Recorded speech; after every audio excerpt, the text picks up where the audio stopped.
Now, Champollion is given the credit for deciphering the Rosetta Stone, but there's a lot of people who worked on it before he came along and basically, finished the thing off. The Rosetta Stone is basically talking about Ptolemy the Fourth is talking about Ptolemy the Fifth and how he should be celebrated for his work and stuff like that. This is what the stone is talking about. Now, the whole issue is, of course, as I said, is trying to figure out, was the Greek talking about the same thing as the demonic and the ancient Egyptian?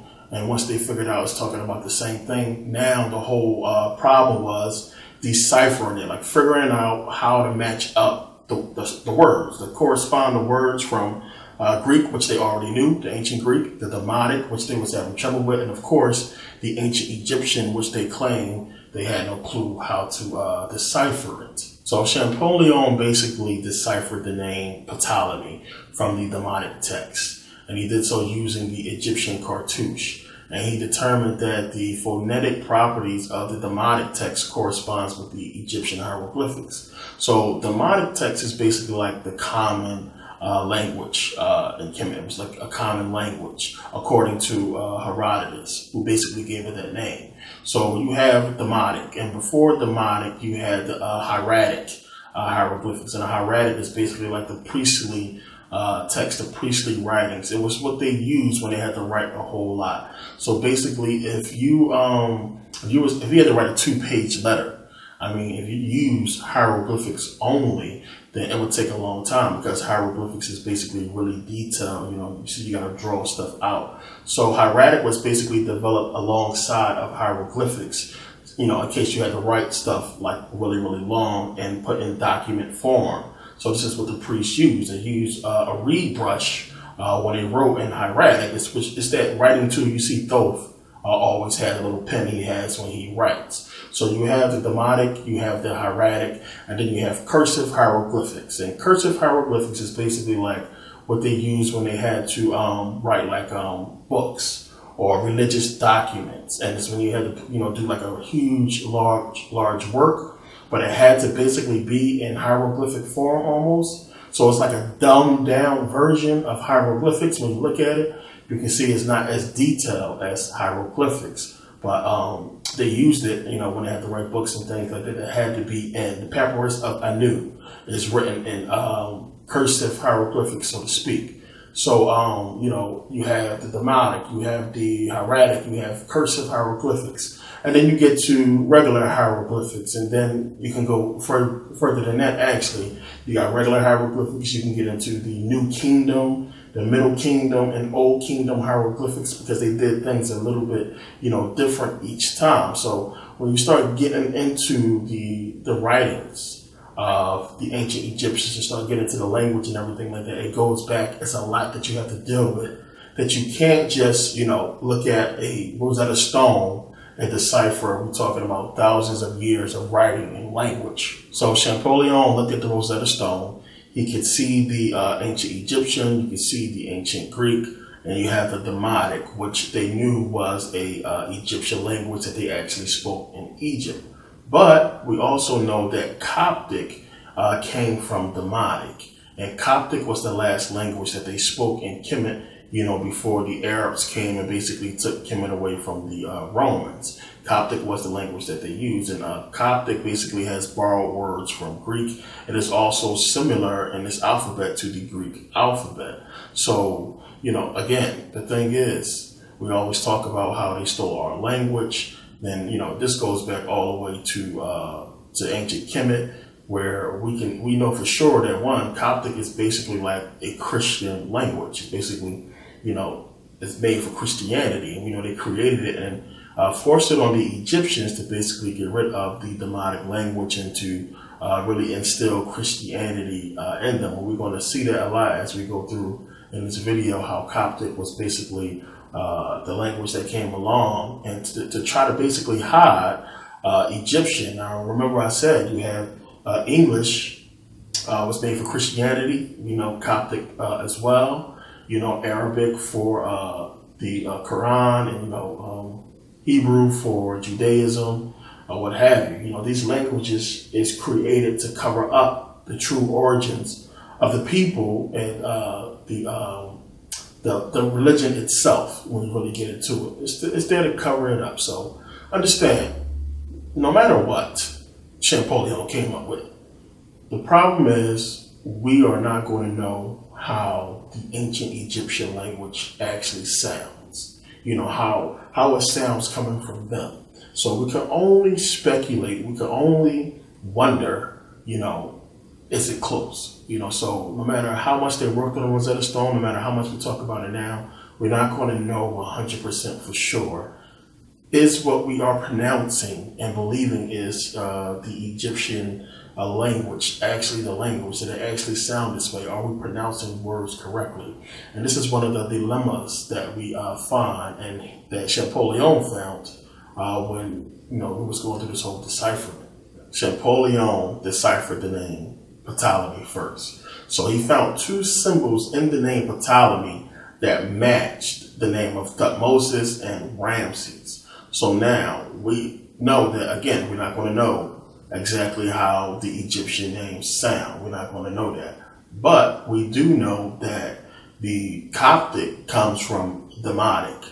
So Coptic, they understand. So if he can basically find the word in Coptic that corresponds or fits with ancient Greek, which they also understand, and that's on the Rosetta Stone, then that will help them to decipher the rest of the Rosetta Stone. Now, again, understand they already believe that it all says the same thing anyway. It's just written in different languages.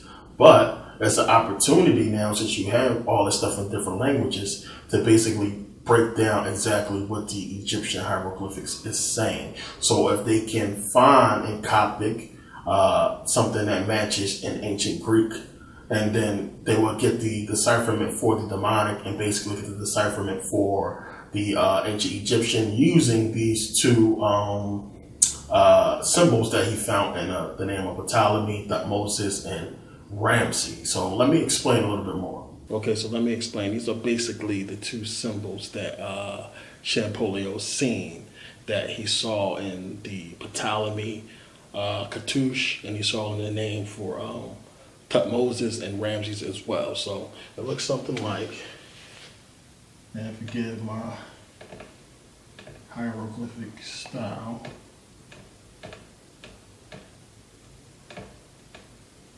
What you have.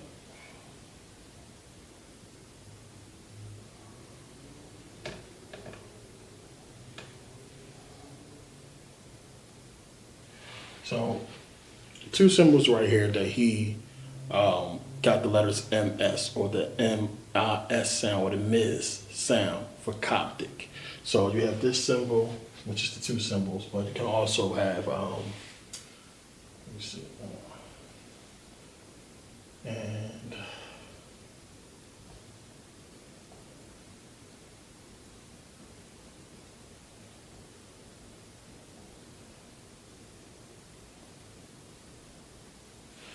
if you can see that.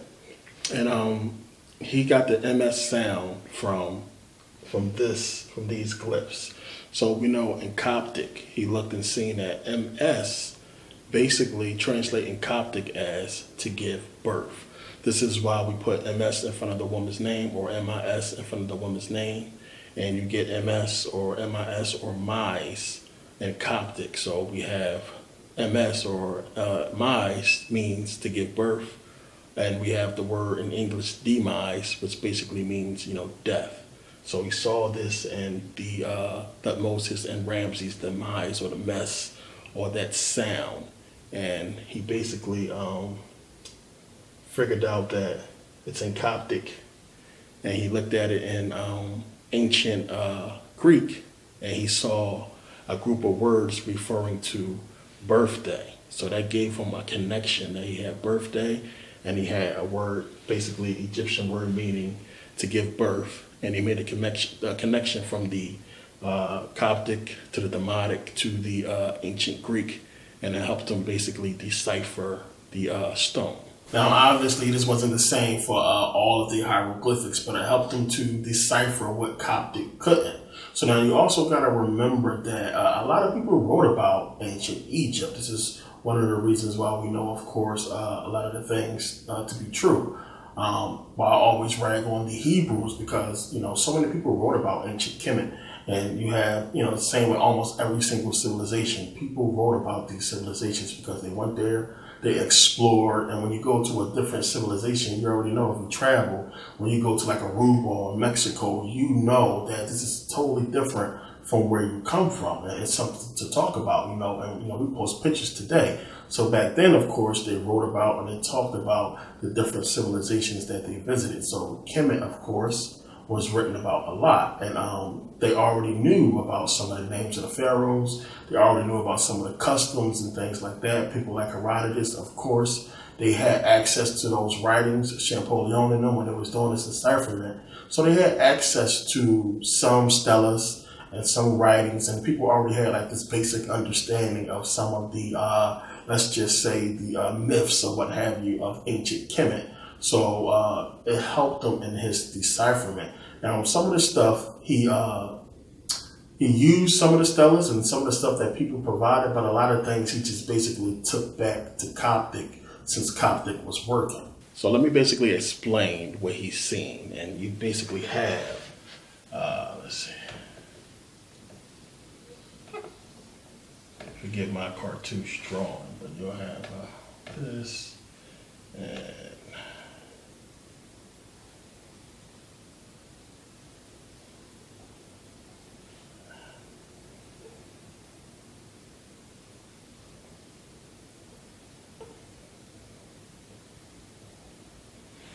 so Champollion seen, okay, he looked at he said, you know what, this looks like a sun. And he said in Coptic, we know the sun is Ra or Ray. So you have Ra, and he said, you know what, this thing looks like an M. And you have Ra, M-E-S-E-S,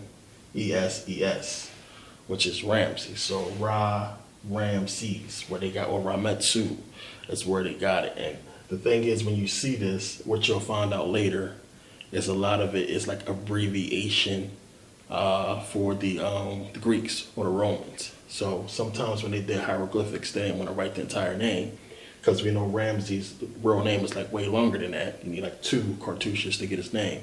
So this is what they did. So another thing,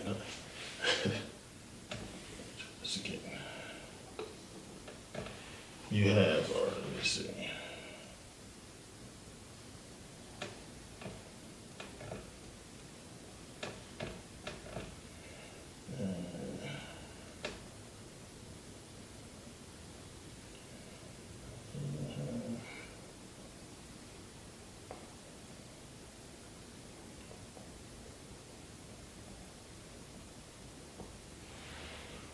Okay, so another thing that Champollion seen, he remembered, as I said, they had writings from Herodotus and Diodorus or what have you to help them out in their decipherment. So you have the ibis right here. He's seen the ibis, and he said, you know what, I remember Herodotus said that Thoth basically gave them the writing system, and he was represented by an ibis. So when you seen the ibis, he had Thoth. And then you had Moses, M-S, M-E-S, or M-O-S. So when he seen this glyph, he put together Thoth, Moses. And that's how you got the Thutmoses name. Again, the whole thing is, you could say it's not the same translation, or it's incorrect, but when you put it together, it actually fits with who they are talking about, which is Thutmoses. So it's a lot of different ways. When he went back and just simply used the Coptic, it was fitting with a lot of the things he was trying to decipher. So a lot of the cartouches and with a lot of the hieroglyphics, he just simply took it back to Coptic, or took it back to things that made sense. And this is like really clear, easy. You got Thoth, Moses. And when you look at the hieroglyph for Thoth, sometimes you see it going sideways and it looks basically just like that. So it's just some of the things that he used. Now, and again, obviously you can't do this with every single symbol, but it will help you to isolate some of the sounds, but it won't help you to basically decipher an entire wall of hieroglyphics. So that basically gives you like a little insight into what Champollion is talking about, and that it can't all possibly be true. You can't decipher all of those Egyptian texts using these methods, or just simply going back to Coptic. There has to be another way that you use, another thing that you use to help you decipher all of these Egyptian hieroglyphics. I mean, even going back to the hieratic and cursive hieroglyphics into the New Kingdom, Middle Kingdom, Old Kingdom, where they use different styles. And then you have to still differentiate from when the Romans was writing hieroglyphics and when the Greeks was writing hieroglyphics, in which case we see that if they didn't want to put Ramses' whole name up there, you see how they did it with the sun and, the way I showed you. And in these cases, a lot of times, what we call like abbreviations, a lot of the times the abbreviations was done by the Greeks and the Romans. And it just took people a long time to figure out that this was the Romans and Greeks writing in hieroglyphics and that they just abbreviated. So, with Champollion, you can't really go by everything he's talking about. What he really did was basically, kick in the door and leave it open for a lot of people to come in and correct some of his mistakes and basically help to really decipher the hieroglyphics. The problem is a lot of these people who came along later and was doing work, they are not recognized, they are not talked about. And then you have a lot of people like myself and many other scholars who basically did their own research because, listen, man, I'm going to tell you, if you get into this stuff, if you're really into it, and you're really into hieroglyphics and deciphering it and looking into the language, when you look at the excuse they give us from Champollion, it don't fit. It's just that simple. It's like, the stuff makes sense. The hieroglyphics, you see, well, wait a minute, what y'all saying fits. I mean, we can basically read this stuff, but the way they're telling us how they did it don't work. It don't fit. So they're leaving something out, and this is causing a huge problem for people who are now starting to come into this knowledge and starting to do the research. And it will lead you to believe or not believe in Champollion, but it will lead you to basically question the whole process of reading, writing, and understanding hieroglyphics. So now here's the thing that we are forgetting about. A lot of people forget that. Remember, we know that the Greeks lived in Kemet. We know that they worked with the Egyptians. We know that they lived with the Egyptians. And we have to remember that, one, the Egyptians did not adopt anybody customs, any outside customs. And Herodotus attests to that fact, that the Egyptians wouldn't learn any other languages or anything like that. So we can assume that the Greeks also knew Demotic, and this is how they communicated with the Egyptians. They had to communicate some way, somehow, unless there was another language spoken that we don't know about, or Demotic is just a lower form spoken only by just the commoners in Kemet. That could be possible as well, but we have to assume that the Greeks had to know this language, and this was the way they was communicating. Now, again, Herodotus is the one who gave it the name Demotic. The Egyptians actually called the language Shit-Shat, which basically means writing for documents. So again, we're not going to know exactly how the language sounded, but it doesn't mean that the Egyptian hieroglyphics or the Metu was not deciphered. The simple fact that the Egyptians had a name for it gives us a clue that, this is either a lower form of writing or a lower form of communication developed probably just to communicate, to do business or what have you, and there was another language that was spoken. But again, it doesn't mean that the hieroglyphics wasn't figured out or that they didn't correspond, the Demotic, to fit with the actual hieroglyphics in order for it to be translated or deciphered. And this is something we're going to get into as we go along. So now, as I said in the beginning, I can understand why people are skeptical about the translation of the Metu. As I said, when I first started studying this stuff, when I got into it, when I looked into the explanation for the decipherment of the Rosetta Stone and the Egyptian hieroglyphics, and I read about the whole story with Champollion, what I'm giving you right now, I said to myself, you know what, this is some bullshit. It's bullshit. Because it just didn't fit, it didn't seem right, especially when you start getting into the Coptic part. Because Coptic would not decipher the entire Egyptian hieroglyphics as I'm explaining here. And they're not really going to give you too much more information into what else Champollion used. So, of course, it's really suspect. It's skeptical. And we know that, these people lie. This is what they are doing. This is why a lot of people in the Kemetic community don't want to really deal with European writings and stuff like that, because we know they lie, and they damn sure not going to tell us the truth about something, especially if that truth is going to reveal African people to look smarter than what they have portrayed us. And this is basically the case in this whole thing with Champollion, as we're going to get into. But when you look at history, you still have to say to yourself, when you look at the history between the Greeks and the Egyptians, you have to say to yourself, of course, the Metu was deciphered. Of course, the Greeks can read it, because, they would not have turned on the Egyptians. They wouldn't have set them up and turned on them if they couldn't read the glyphs. It don't make no sense. We know, again, Thales, we know Pythagoras, Plato. We know they studied in Kemet. I mean, look at all of the things that the Greeks and Romans was able to build, after conquest of Kemet. I mean, all of the structures, we know before Kemet fell, they didn't have none of these cities and everything like that. They didn't have the kind of architecture that they are known for when Egypt was in its heyday. We didn't see this kind of stuff until conquest. So, of course, Thales, Herodotus, Pythagoras, all these people who talk about, Greek and talk about Kemet, we know they went there, they studied. The knowledge in mathematics that they have is unbelievable. And they give openly the credit to Kemet and going there to study. So they would not have left, as I said before, all that gold, all them jewels, just the priceless artifacts that, they found later on in Kemet.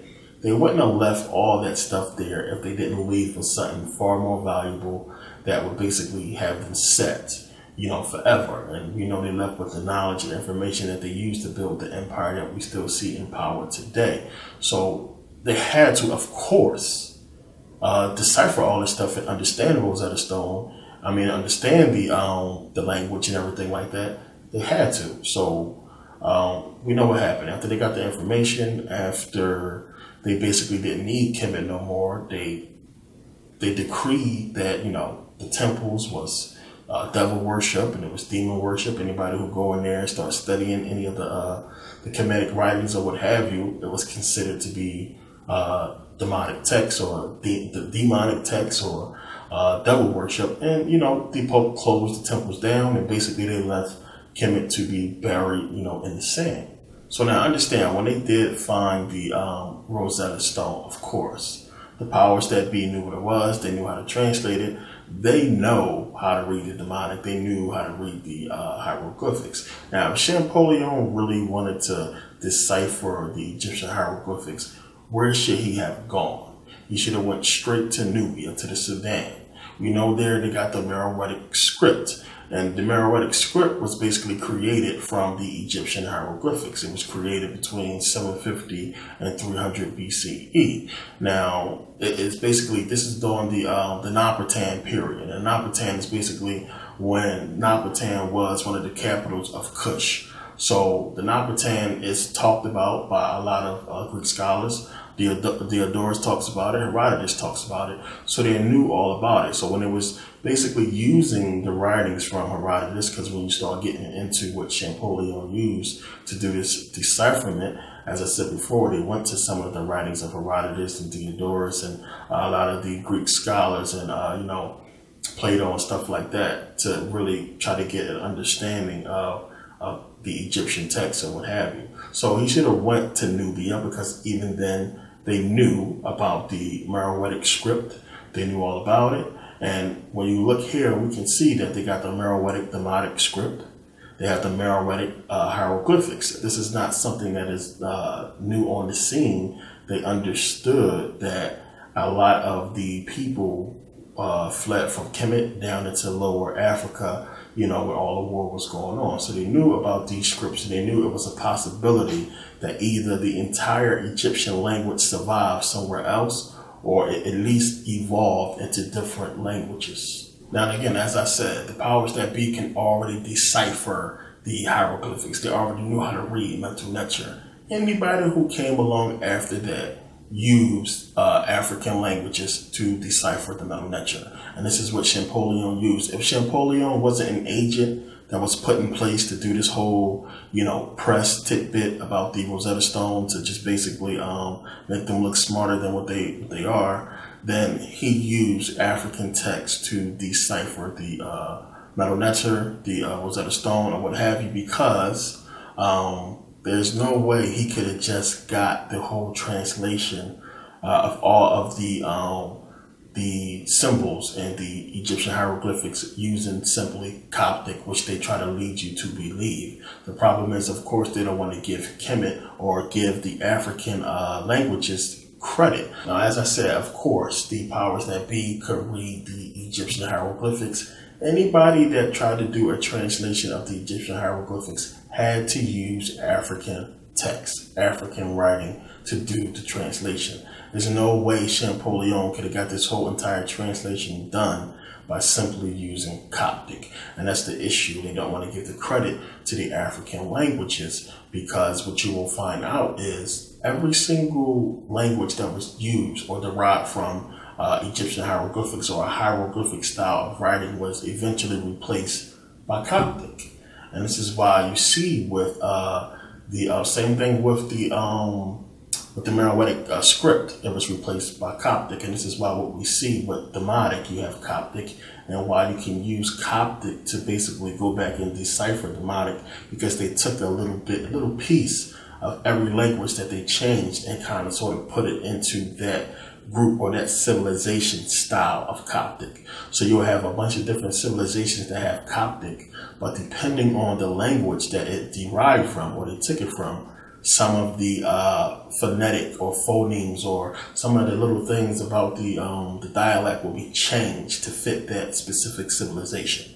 And this is what we find. So it's a lot of civilizations in Africa that basically had hieroglyphic styles of writing. So we look at we have Liberia, Cameroon, Nigeria, so many other places, Somalia as well, that basically had a hieroglyphic style of writing, and we see that most of these was basically changed or taken over and replaced with Coptic. So now you got to ask yourself a question, basically, what happened to the ancient Egyptians? And everybody always say that, well, what happened to them? Where did they go? A lot of them did end up staying in Kemet, and we don't know how many. If you go to Kemet, you're going to see African people there. You don't know if they are natives of Kemet, that they evolved there and stay there, which I doubt. But a lot of the people fled into lower Africa. We know they went into Nigeria. They went to the Gala people who they had strong relationship with, or the Igala people. We know they went into Benin. They went into the Sudan. They went to a lot of different places in lower Africa where we still find remnants and artifacts of the ancient Egyptians. And they took the language with them, and the language evolved. Now, Champollion, or whoever did the decipherment of the mental letter that we have, that we look to today and read, whoever it is had to use African language to do the decipherment, period. There's no way around that. Or Champollion had to use it as well, or, he is a fraud and probably was basically put there as a puppet to basically, kind of stir people away from the true decipherment or the real explanation of how they figured out the Rosetta Stone or figured out the decipherment of the mental letter. So he had to either be in on a whole big scam or use the African language and didn't want to basically report on it and tell where it came from to make itself look, smarter. There's no way in the world, as I said, that they deciphered it all using Coptic. It's just not possible, when you understand how this stuff works, that Coptic would basically account for the decipherment of the entire language. And this is what it seems like they're trying to project on people, that, the Christian Coptic came and basically, reveal the text to the people. So when you start getting into it, we know they had to get certain dialects and tones and stuff from Africa, from these tribes, because we still find it to this day. When you start pronouncing some of the Egyptian words and how it sounds, if you go and then find it in an African civilization, what does that tell you? Now, to me, when I'm researching this stuff and when I hear people talking about the hieroglyphics, like I said, I can understand how people are skeptical about Metu nature and, everything that involves the language as far as it pertains to Europeans. I understand how people are skeptical about it, how they can't really go along with what they are reading, because there are not a lot of books out there that a lot of people know about that's really getting into Metu nature and the history of it. Because when something makes sense and it fits, you basically leave it alone. But it never dawned on a lot of people to basically question the decipherment of it, because it fits, it works, and this is something that I'm probably going to end up writing a book on, probably my third or fourth book. I'll probably get into this because there's so much more information than what's in here that will basically help a lot of people out down the line. Maybe books out that I don't know about that really go into what I'm going into here. But from our research, as I said, when you really get into something and you research stuff, you know what people are talking about. You know where they could have ran into a problem or an issue involving a subject because you came across the same thing in your research, which is why, as I always say, you don't stop at one source. You go to different sources and you try to figure out if the last source was true, or try to validate what the last source was talking about. So now we go to people like Sheikh Anta Diop, Ivan von Sertova, and you listen to a lot of these scholars when they talked about dealing with the Metu nature and dealing with the Egyptian hieroglyphics and what have you. They talked about going into Nigeria, going into Benin and other countries in Africa to basically see how much of the actual tones, the language, had survived. And that's something that struck me a long time ago, and I was like, why would you go into Nigeria? Because they knew that, of course, the Egyptians fled south. They got out of Egypt and they fled to many different places, and they took the language with them, and it survived and developed into different languages. So when you research that, you run into a lot of different things I'm going to get into probably in the next part. We'll get into a lot more when we get into actual writing and stuff like that. I had to get through this because there's no way we can move forward without you understanding this right here, as you can understand. But this is what we find. Take a look. It says traditions and linguistic evidences. Yoruba, Itakari, Igala or Gala are Egyptians, a proof of pure science. I'm going to read that again. Traditions and linguistic evidences. Yoruba, Itakari, Igala or Gala are Egyptians. That is amazing right there. And you're going to see this a lot more when you start digging into the subject, because there's a lot of people who've been trying to point out for years that, well, wait a minute, we have found the ancient Egyptians. We found the people. We found where they went. We found where they settled there, where they fled to. And you're not going to see a lot of traction for that.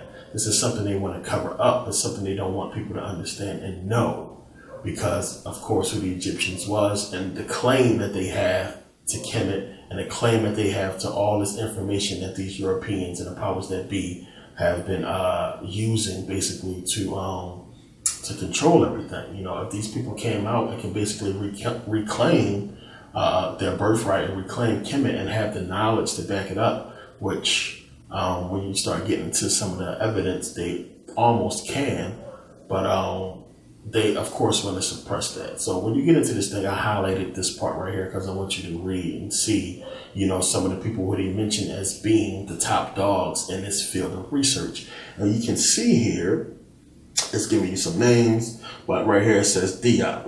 And Sheikh Anta Diop is one of the people who really got into this stuff.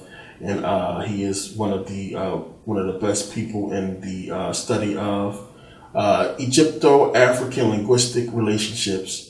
Most African languages have a very short writing record. Despite this anomaly, they have a long oral history base in spite of their short written record. And, of course, remember, when we go back to ancient Kemet, we see that for a long time, it's no writing. Remember the Great Pyramid and stuff like that? There's no writing inside those pyramids. We get into the temples and the schools and everything like that. We start to find the writings in the Old Kingdom, Middle Kingdom, New Kingdom, and so on and so forth. So we know for a long time that, there was no writing. and everything was done orally, and there was no need to write. And you got to understand, like, I mean, when you really get into what you need to write something for, I mean, we write stuff to memorize it. You know, basically, I mean, if your memory is fresh, it's cool, you're not putting nothing in your body, you're going to remember everything that you learned, no need to write it down. You know, writing is sort of a form of, it's a primitive form. You shouldn't need to write. But we know why the Egyptians did it, because they understood the fall in consciousness, and they wanted to put this stuff in stone. They put this stuff out there, so in case they fell again, or in case something happened with the civilization. But when you take a look at this research that they're doing here, we can see here it says, in comparing the genetic relationship of two distinct languages, the whole phylum, which phylum means a group of languages that's related to each other, rather than a single dialect, is considered. Despite the fact that our research was not able to reach all the Kemetic words, we are still able to get 123 words out of the 205 external syntactic symbols to be cognate between the Egyptians and Yoruboids, 59.6%, which is basically 60%. The meaning of it is that the present Yoruboid language is 60% the same as the ancient Egyptian language spoken 10,000 years BC. So they're basically saying it's the same language, and you know, based on 123 words that they got in 205, which is 60%, they say it's basically the same. Beyond the Swadesh list, there are other scientific linguistic approaches to show the relatedness between the Itsekari or Yoruboid language with the ancient Egyptian. Charles Jor, a Hebrew scholar, has shown that when 3 out of the 5 sense organs of the peoples are similar or identical, there must be a point of contact in history between them. So you go down here, you start reading these, he's basically comparing the sounds from Egyptian and Itsekari and Yoruboid with the, they comparing the languages together. I'm not going to read them all because it's like crazy to pronounce. But basically he said, thus it's seen that all the 5 senses in Egypt and Itsekari are cognates. This goes even beyond Swadesh and deep into modern science. So basically, and this was a long report. I'm going to probably get into it in my book. I'm definitely going to do a book on this because it needs to be done from what I can see.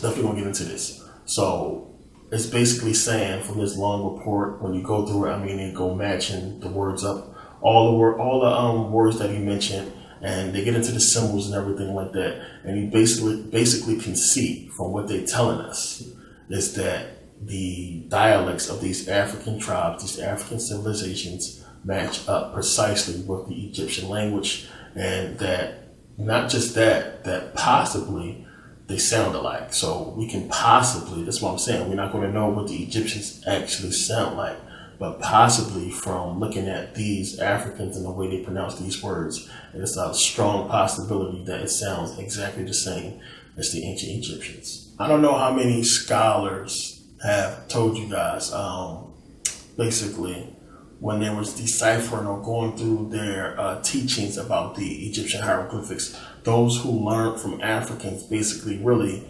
was explaining that the dialects can still be found today in Africa and a lot of African civilizations, that the tones and the sounds that it makes comes from Kemet and still can be found today in Africa. So again, this means, as I said, you know, when you understand how it works, there's no way that they did the actual translation of the Rosetta Stone or gave us all of these translations of the Metu without going to Africa. And it's causing a lot of confusion because they are not explaining completely how they got this translation. They are using Champollion and just basically, as I said, trying to make it like, oh, Champollion deciphered it, and, you know, he's smart and all this and that, and, you know, just basically a white supremacist move to show that they figured out the Egyptian hieroglyphics, when that's bogus, when we know that the dialects and the language basically still exist in different forms in many civilizations in Africa. So it's causing the confusion because people don't know that and because they ain't put that out.